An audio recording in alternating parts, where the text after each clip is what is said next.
Welcome back, everyone, to A Gentleman's Life. And I'm back today for my second video of the day. And as mentioned, I just had some stuff in my mind the last little while that I've been thinking about that I thought I'd make a video about and share. And this came from, I'm a few months from my 30th birthday now. And I was just kind of looking back at the past decade. And for this video specifically, I was looking back at kind of finances for the past decade and thinking ahead to the future. And I kind of came up with a list, of different financial goals or different financial aspects of like a financial health or financial life that I wish I'd known earlier in my 20s. Kind of things I've learned throughout my 20s as the time's gone by that I wish I'd known beforehand, because I'd be better off now if I had known it. And I'm not saying I'm not well off. I'd say for, a 29-year-old today, I think I'm doing pretty well, I have, about 10 grand in a retirement fund now. And if things have been different between like 20 and 25, maybe I'd have 20 grand put away already. But I have 10 grand in a retirement fund while having, traveled the world throughout my 20s and still kind of spent to have fun. So I feel like I'm doing pretty well, and I have a plan set forward that's going to keep the situation getting better and better as time goes on. I just kind of, looking back, would like to have started that plan earlier, but that's neither here nor there, really. So I'll get into my video of what I will call personal financial goals for your 20s, based on my lessons learned from the past decade. And I'm drinking the Irish breakfast tea today, even though it's now 6 p.m. or 1800. Oh yeah, delicious. Delicious. So, on with the financial goals for your 20s. I think the first goal to have for your 20s is to start educating yourself about personal finance. And the reason I consider this a goal is because, growing up, even for myself, and even I think for people, younger than myself, you don't really get a formal education in personal finance. You don't really learn much about it in school. You might have a one-semester class that covers basics, but it doesn't really cover enough. I also noticed for most parents, from people I know, their parents haven't really talked about the finer points of money management. Many of their parents may not know, enough to help their kids with this. But in the financial world, money is, or knowledge is really what you need to start everything. So that's number one for me. The second goal, if you will, is to create a budget. I wish I'd started creating a budget a lot earlier than I did. I started really budgeting, I'd say, around 24 or 25, and I probably missed out on 2 or 3 years of being able to at least put some money away earlier than I have. And I think what really happened was there was a point between 22 and 24 where I was, living on my own, had all these bills. At that point, I'd accumulated some debt that I've since paid off, and I looked at all these bills I had to pay, and it was really overwhelming. And I hadn't created a budget yet. But by looking at what all of your expenses are and bills are, and putting the money away to all those things, it makes it much easier to organize, pay those bills, and then plan for the future at the same time. Also, I noticed you spending lots of money on just stuff you don't need. And that's a hard habit to break once you have it, essentially. So having a budget really helps with that, I think. And I don't mean like not spending money. You shouldn't spend money to enjoy yourself, but be smart about it and don't spend it on other superfluous things you're not really going to get the enjoyment out of. And what can come from that, creating that budget, is actually goal number 3, which is starting an emergency fund. And this is something I put off far longer than I should have.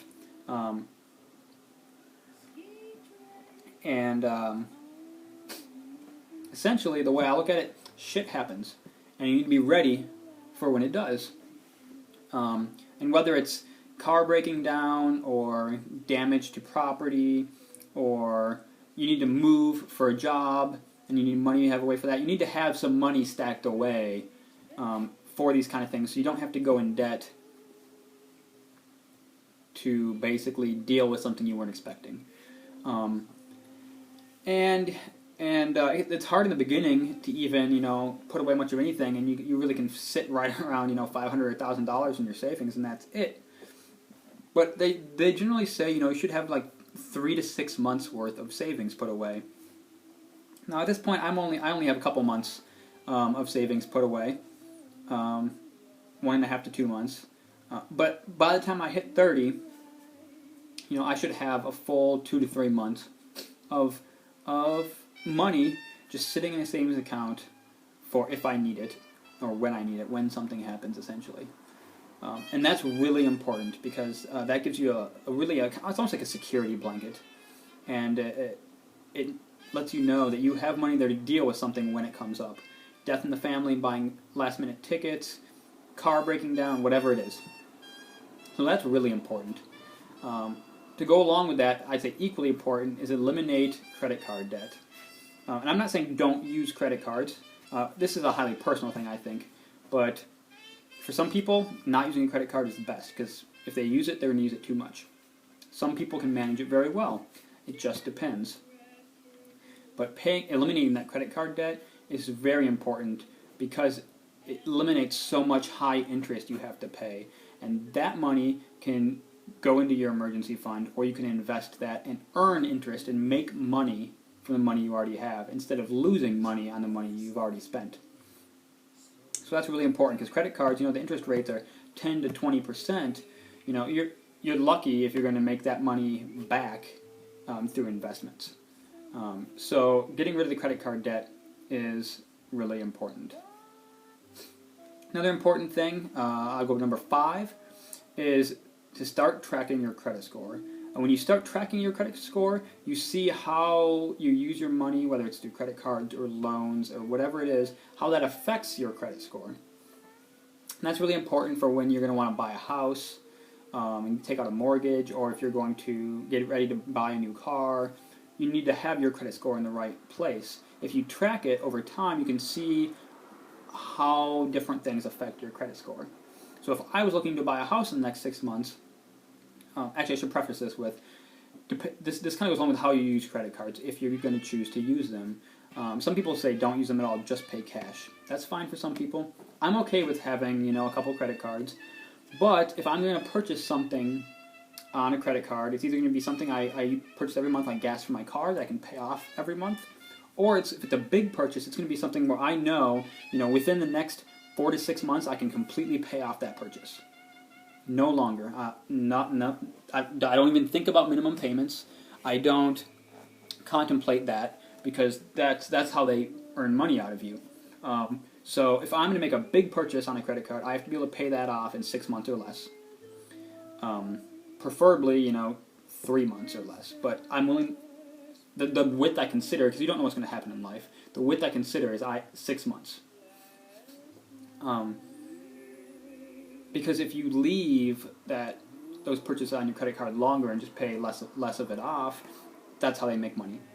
So in that case, I would not make, if I knew I wanted to take a look into a mortgage in the next 6 months, I would not make a big purchase on my credit card, because of how it will affect my credit score.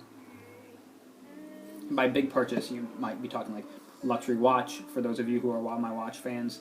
If I'm going to buy a $4,000 watch, that is going to have an effect on my credit score that I don't want it to if I'm going to be applying for a mortgage. Or if I'm going to be applying for a car loan. I already have a car loan. I'm not going to be getting another car anytime soon, so that's not an issue. I move so often right now that I don't want to buy property, so that's not an issue.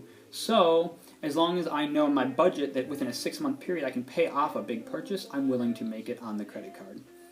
But only through tracking and understanding your credit score do these kind of thought processes really work, and do you understand the effects each of these decisions has. So that's very important.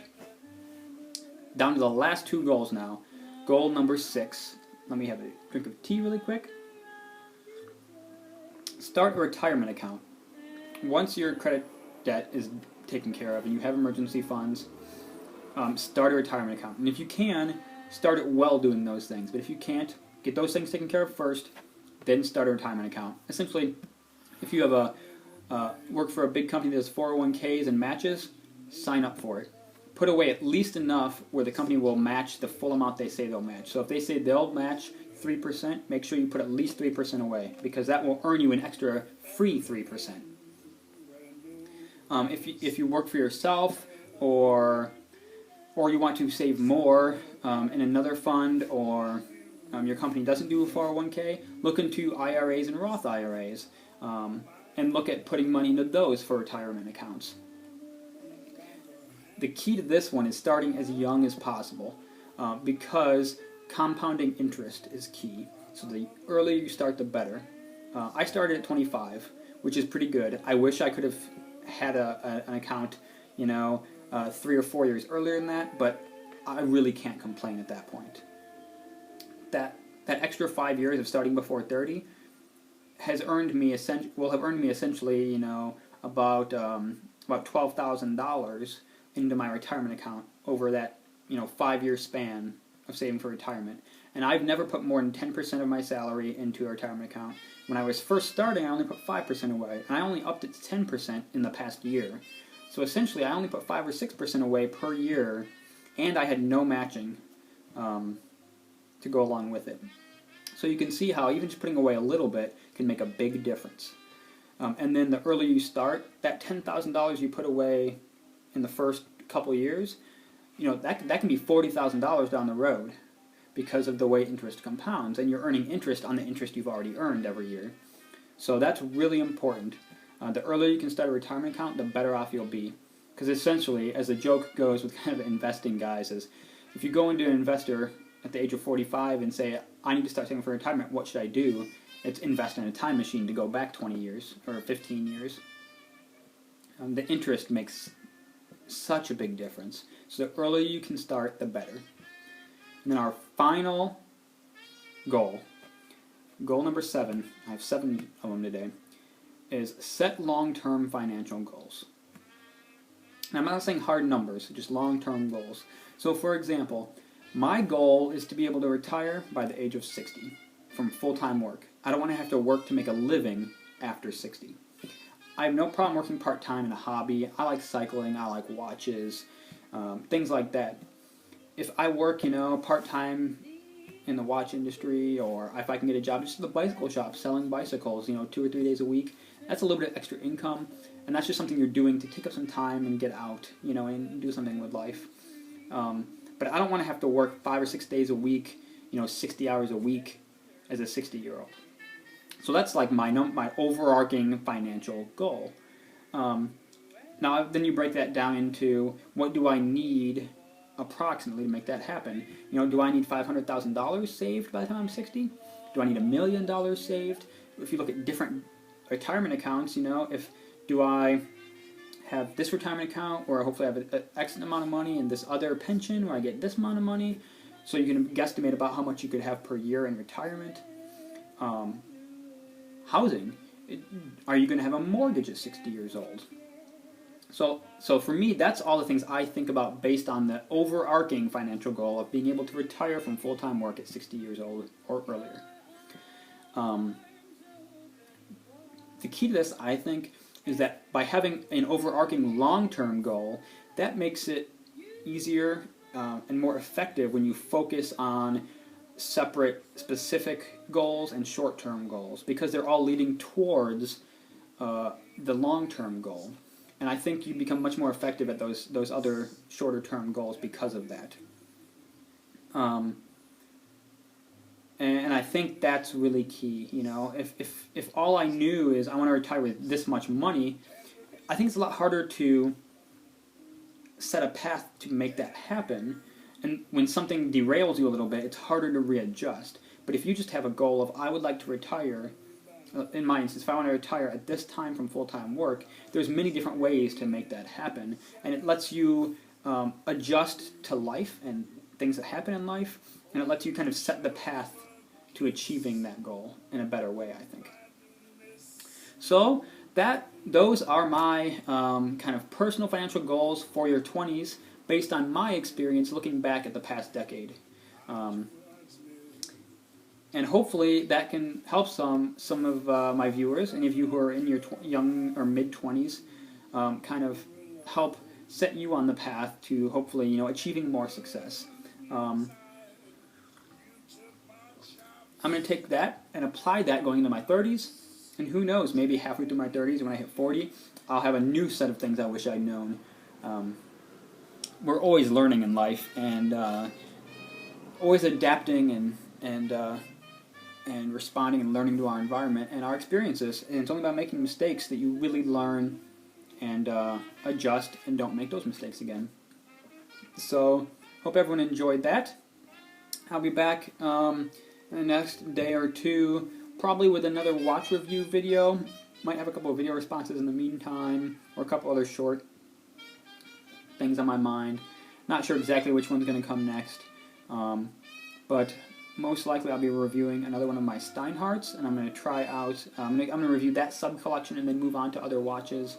But I'll probably do one of those, try out the macro lens for the first time, and move on from there. So I hope you all enjoyed the video. Until next time.